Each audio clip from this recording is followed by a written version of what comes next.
इस प्रकार है। ओम अग्नि रीति भस्म, वायु रीति भस्म, जल रीति भस्म, स्थल मिति भस्म, व्योमेत मिति भस्म। ओम सर्वगुण हवामिदं भस्म मंत्रेशानि चक्षुषे। इस मंत्र से भस्म को अभिमंत्रित करें। तदंतर ईशानादि पांच मंत्रों द्वारा उस भस्म का शिष्य के अंगों में स्पर्श कराकर उसे मस्तक से लेकर पैरों तक सर्वांग में लगाने के लिए दें। शिष्य उस भस्म को विधि पूर्वक हाथ में लेकर कायुकमजयामहे, ब्रह्मकमजयामहे इन दोनों मंत्रों को 3-3 बार पढ़ते हुए ललाट आदि अंगों में क्रमशः कुंड धारण करें। तत्पश्चात श्रेष्ठ शिष्य अपने हृदय कमल में विराजमान उमा सहित भगवान शंकर का भक्ति युक्त चित्त से ध्यान करें। फिर गुरु शिष्य के मस्तक पर हाथ रखकर उसके दाहिने कान में ऋषि छंद और देवता सहित प्रणव का उपदेश करे। उसके बाद कृपा करके प्रणव के अर्थ का भी बोध करावे। श्रेष्ठ गुरु को चाहिए कि वह प्रणव के 6 प्रकार के अर्थ का ज्ञान करावे, वे उसके 12 वेदों का उपदेश दे। तत्पश्चात शिष्य दंड की भांति पृथ्वी पर पढ़कर गुरु को साष्टांग प्रणाम करे और सदा उनके अधीन रहे। उनकी आज्ञा के बिना दूसरा कोई कार्य न करे। गुरु की आज्ञा से शिष्य वेदांत के तात्पर्य के अनुसार सगुण निर्गुण वेद से शिव के ज्ञान में तत्पर रहे। गुरु अपने उसी शिष्य के द्वारा श्रवण मनन और निधिध्यासन पूर्वक जब से अंत में प्रातःकालिक आदि नियमों का अनुष्ठान करवावे।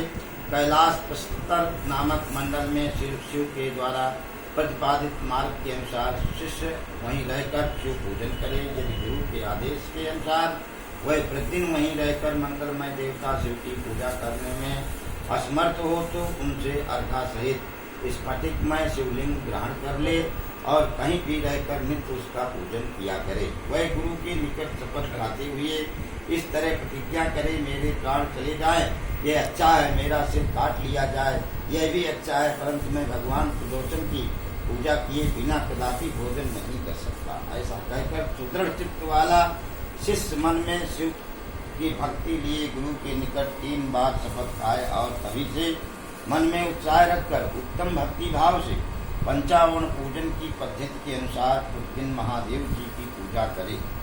प्रणव के अर्थों का विवेचन। वामदेव जी बोले, भगवान खड़ानंद संपूर्ण विज्ञानमय अमृत के सागर, समस्त देवताओं के स्वामी महेश्वर के पुत्र प्रणतार्किके संजन कार्तिकेय, आपने कहा है कि प्रणव के 6 प्रकार के अर्थों का परिज्ञान अभिष्ट वस्तुओं को देने वाला है। यह 6 प्रकार के अर्थों का ज्ञान है। प्रभु, मैं 6 प्रकार के अर्थ कौन कौन से हैं और उनका परिज्ञान क्या वस्तु है, उनके द्वारा प्रतिपाद्य वस्तु क्या है और उन अर्थों का परिज्ञान होने पर कौन सा फल मिलता है। पार्वती नंदन, मैंने जो बातें पूछी है उन सबका सम्यक रूप से वर्णन कीजिए। सुवर्ण्यम स्कंद बोले, मुनि श्रेष्ठ, तुमने जो कुछ पूछा है उसे आदर पूर्वक सुनो। समष्टि और व्यष्टि भाव से महेश्वर का परिज्ञान ही प्राणवार्थ का परिज्ञान है। मैं इस विषय को विस्तार के साथ कहता हूँ।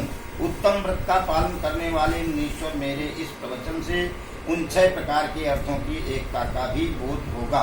पहला मंत्र रूप अर्थ है, दूसरा यंत्र भावित अर्थ है, तीसरा देवता बोधक अर्थ है, चौथा प्रपंच रूप अर्थ है, 5वां अर्थ गुरु के रूप को दिखाने वाला है और 6ठा अर्थ शिष्य के स्वरूप का परिचायक देने वाला है। इस प्रकार ये 6 अर्थ बताए गए। मुनि श्रेष्ठ, उन 6 अर्थों में जो मंत्र रूप अर्थ है उसको तुम्हें बताता हूँ। उसका ज्ञान होने मात्र से मनुष्य महाज्ञानी हो जाता है।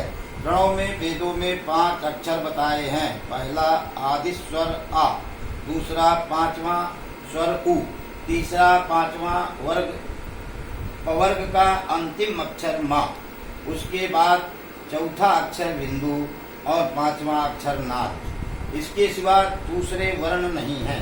वह समष्टि रूप वेदादि प्रणव कहा गया है। नाद सब अक्षरों की समष्टि रूप है। बिंदु युक्त जो 4 अक्षर हैं वे व्यष्टि रूप से जीववाचक प्रणव में प्रतिष्ठित हैं। विद्वान, अब यंत्र रूप या यंत्र भावित अर्थ सुनो। यह यंत्र ही शिवलिंग रूप में स्थित है। सबसे नीचे पीठ अर्घा लिखे, उसके ऊपर पहला स्वर आकार लिखे, उसके ऊपर उकार अंकित करें और उसके भी ऊपर वर्ग का अंतिम अक्षर मकार लिखें। मकार के ऊपर अनुस्वार और उसके भी ऊपर अर्धचंद्राकार नाद अंकित करें। इस तरह यंत्र के पूर्ण हो जाने पर साधक का संपूर्ण मनोरथ सिद्ध हो जाता है। इस प्रकार यंत्र लिखकर उसे प्रणव से ही वेष्टित करें। वह प्रणव से ही प्रकट होने वाले नाद के द्वारा नाद का अवसान समझें। अब मैं देवता रूप तीसरे अर्थ को बताऊंगा, जो सर्वत्र गूढ़ है। वामदेव तुम्हारे स्नेहबद्ध भगवान शंकर के द्वारा प्रतिपादित उस अर्थ का मैं तुमसे वर्णन करता हूँ। सद्योजातम सुपद्यामि, सद्योजाताय वै नमो नमः। यहाँ से आरंभ करके सदा शिवोम ओम तक जो 5 मंत्र हैं, श्रुति ने प्रणव को इन सबका वाचक कहा है। इन्हें ब्रह्म रूपी 5 सूक्ष्म देवता समझना चाहिए। इन्हीं का शिव की मूर्ति के रूप में भी विस्तार पूर्वक वर्णन है। शिव का वाचक